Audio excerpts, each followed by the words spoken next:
प्रिय विद्यार्थियों, आप सभी का एक बार फिर से स्वागत है। और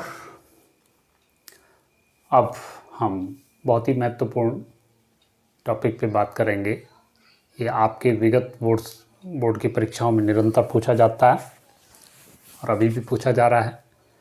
प्रकाशीय केंद्र की विभेदन क्षमता। देखिए, प्रकाशीय केंद्र कहने का मतलब आपका कैमरा है, दूरदर्शी है, सूक्ष्मदर्शी है, परावर्तक दूरदर्शी है। इनको बोलते हैं प्रकाशीय केंद्र। या आपका मोबाइल है जिससे आप फोटो बना रहे हैं, तो ये उसका क्या है, ये प्रकाशीय केंद्र है। अब होता क्या है कि जब इन प्रकाशीय केंद्रों से हम किसी वस्तु का फोटो खींचते हैं, यानी किसी का प्रतिबिंब बनाते हैं, तो हमें क्या होता है कि वस्तुओं के जो प्रतिबिंब होते हैं एक धब्बा जैसा प्रतीत होता है। अब आप बोलेंगे ऐसे कैसे होता है, हमारे मोबाइल से तो साफ प्रतिबिंब आता है, कैमरे से साफ प्रतिबिंब आता है। लेकिन सपोज जैसे दूर स्थित कोई वस्तु है तो उसका प्रतिबिंब हमें बनाना, तो उसका स्पष्ट प्रतिबिंब नहीं आता।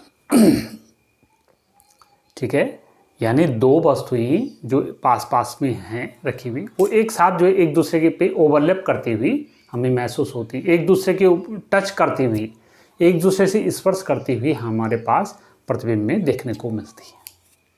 ठीक है, यानी ओवरलैपिंग उनमें होता है।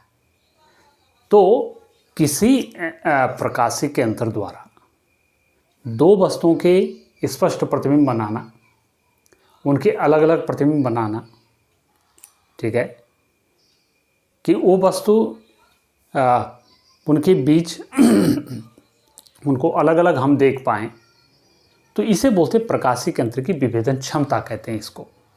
ठीक है, और ठीक है, और वस्तुओं के बीच की वह न्यूनतम दूरी, ताकि वो प्रकाशीय केंद्र उसको साफ साफ देख सके या उसका प्रतिबिंब साफ साफ देख सके। लेकिन ऐसा कैसे हो सकता है? हम क्या करते हैं, देखिए, प्रकाशीय केंद्र जो होता है जिससे उसकी फ़ोटो बनानी है, अब आप जानते हैं जैसे टेलीस्कोप होता है, दूरदर्शी होता है, वो दूर स्थित वस्तु का हमें प्रतिबिंब, पहाड़ी पर जो है किसी चीज़ को देखना है। अब क्योंकि वो वस्तु तो बहुत छोटी है, वहाँ पर कितने आदमी घूम रहे हैं, तो वैसे तो दिखाई नहीं दे रहा। लेकिन जब टेलीस्कोप से उसको देखते हैं तो वो अलग अलग हमें दिखाई देते हैं कि एक आदमी है, एक आदमी यहाँ पर है, वहाँ पर वो पत्थर है, वहाँ पर वो पेड़ है, अलग अलग दिखाई देते हैं। तो टेलीस्कोप क्या करता है, हमारे आँख की जो विभेदन क्षमता होती है उसको बढ़ाने का काम करता है ना। टेलीस्कोप की विभेदन क्षमता क्या हो जाती, बढ़ जाती, कहने का मतलब बढ़ाने का काम करता है। ऐसे सूक्ष्मदर्शी होता है, तो सूक्ष्मदर्शी भी क्या होता है, जो बहुत ही पॉइंटेड ऑब्जेक्ट होते हैं, बहुत ही माइनर जो ऑब्जेक्ट होते हैं, उनके प्रतिबिंब स्पष्ट बनाने के लिए, उनको अलग अलग प्रतिबिंब में बनाने के लिए, कि भाई अगर सूक्ष्म चीज़, जैसे हमने किसी कोशिका को देखना है, कोशिका के स्लाइड को देखना है, तो कोशिका के प्रत्येक पार्ट को जो है सूक्ष्मदर्शी की हेल्प से हम उसको अलग अलग देख सकते हैं कि साहब ये जो है इसका न्यूक्लियस है, ये यहाँ पर माइटोकॉन्ड्रिया है, ये इसकी जो है वाल सेल है ना, ये सेलुलोज है, ये गाल्जिका है। तो उसके अलग अलग पार्ट को अलग अलग देखता है।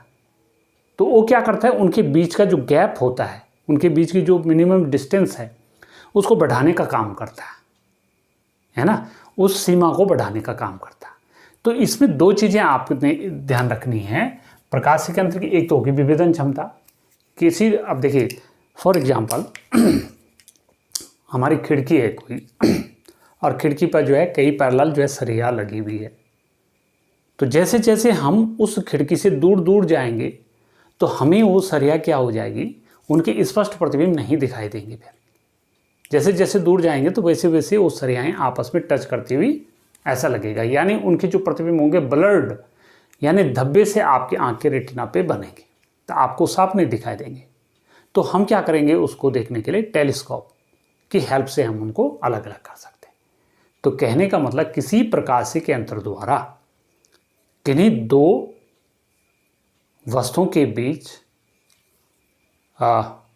उनके जो प्रतिबिंब है, किसी प्रकाशिक यंत्र द्वारा दो या दो से अधिक वस्तुओं के प्रतिबिंब अलग अलग साफ स्पष्ट रूप से देखने को हम क्या बोलते हैं, उसके प्रकाशिक यंत्र की क्षमता कहते हैं। यानी उनके अलग अलग प्रतिबिंब बने तो उसकी प्रकाशिक यंत्र की क्षमता कहलाती। तो इसमें दो चीज़ें आपने समझनी, एक होती प्रकाशिक यंत्र की विभेदन सीमा और एक हो गई विभेदन क्षमता। तो इसमें अधिकांश बच्चे थोड़ा कंफ्यूज कर देते हैं, तो इसलिए मैं इनको अलग अलग आपको बताने जा रहा हूं। यानी दो वस्तुओं के बीच की न्यूनतम दूरी, वस्तुओं के बीच की न्यूनतम, ये आप समझ गए होंगे, वस्तुओं के बीच की न्यूनतम दूरी माने दो वस्तुओं के बीच की वह न्यूनतम दूरी जिसको कोई प्रकाशिक यंत्र अलग अलग देख सके, जिनके प्रतिबिंब प्रकाशिक यंत्र अलग अलग बना सके। यानी दो वस्तुओं के बीच की, आप ध्यान से समझिए इस बात को, दो वस्तुओं के बीच की वह न्यूनतम दूरी जिसके लिए उन वस्तुओं के प्रकाशिक यंत्र द्वारा स्पष्ट और अलग अलग प्रतिबिंब बन सके, उसे बोलते हैं विभेदन सीमा। और विभेदन क्षमता का मतलब प्रकाशिक यंत्र द्वारा दो या दो से अधिक, ठीक है, इसको भी दो या दो से अधिक कह सकते हैं आप। तो दो या दो से अधिक वस्तुओं के अलग अलग प्रतिबिंब बनाने की जो उसकी एक प्रकार से क्षमता होती है, उसे हम बोलते हैं उसकी विभेदन क्षमता, कि भाई वो अलग अलग प्रतिबिंब उनके बना सके। ठीक, तो दो वस्तुओं के अलग अलग प्रतिबिंब बनाने की क्षमता। तो कहने का मतलब ये है कि विभेदन जो क्षमता होती है, क्षमता ये प्रोपोर्शनल होती, इनवर्सली प्रोपोर्शनल होती विभेदन सीमा के। ठीक है, विभेदन सीमा जितना कम होगी उसकी विभेदन क्षमता उतनी ज़्यादा होगी। तो यानी दोनों के बीच की जो निश्चित न्यूनतम दूरी है वो जितना कम होगी तो उसकी विभेदन क्षमता उतनी ही बढ़ जाएगी। और हमारे पास ये जो प्रकाशिक यंत्र होते हैं, चाहे वो दूरदर्शी है चाहे सूक्ष्मदर्शी है, ये क्या करते हैं, विभेदन सीमा को घटाने का काम और विभेदन क्षमता को बढ़ाने का ही काम करते हैं। अब जैसे आप देखेंगे दूरदर्शी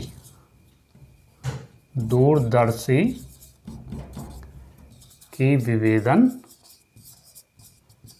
क्षमता, यह आपने याद रखनी है, इसका फॉर्मूला है 1.22 लैम्डा अपॉन डी।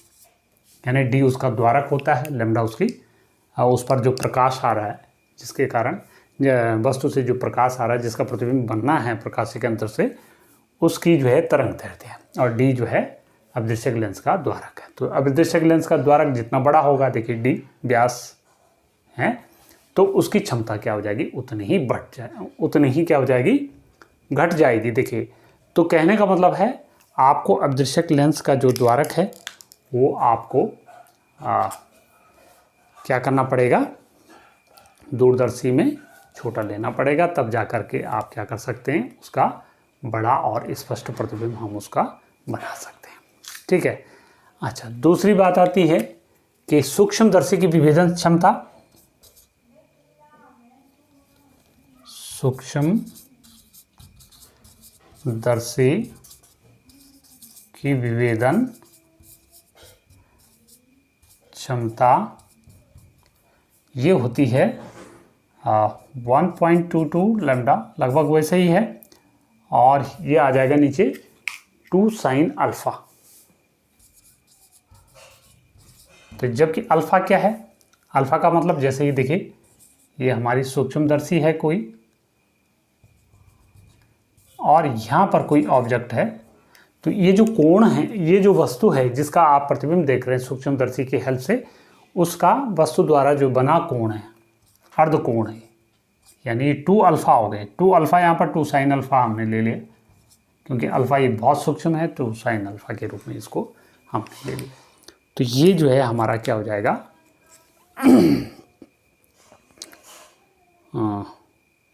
ये सॉरी यहाँ पर एक चीज़ है, ये विभेदन सीमा है।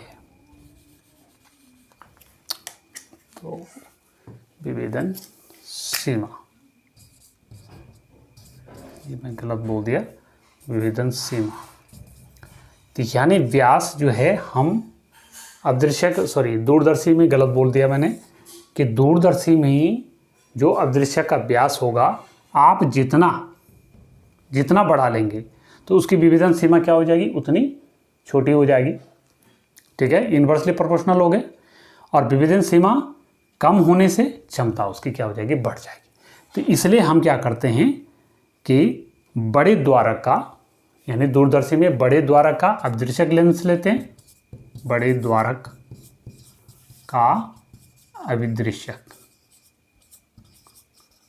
जबकि इसमें क्या करते हैं, छोटे द्वारक का अदृश्यक लेंस लेते हैं, और प्रकाश की तरंग दैर्ध्य जितनी ज़्यादा होगी उसकी विभेदन सीमा उतनी अधिक होगी, और उसकी क्षमता क्या हो जाएगी, कम हो जाएगी। तो इसलिए हमें कम तरंग दैर्ध्य का प्रकाश ही सूक्ष्मदर्शी में प्रयोग करना चाहिए, अगर वस्तु का स्पष्ट प्रतिबिंब या अलग अलग साफ प्रतिबिंब उसका बनाना है।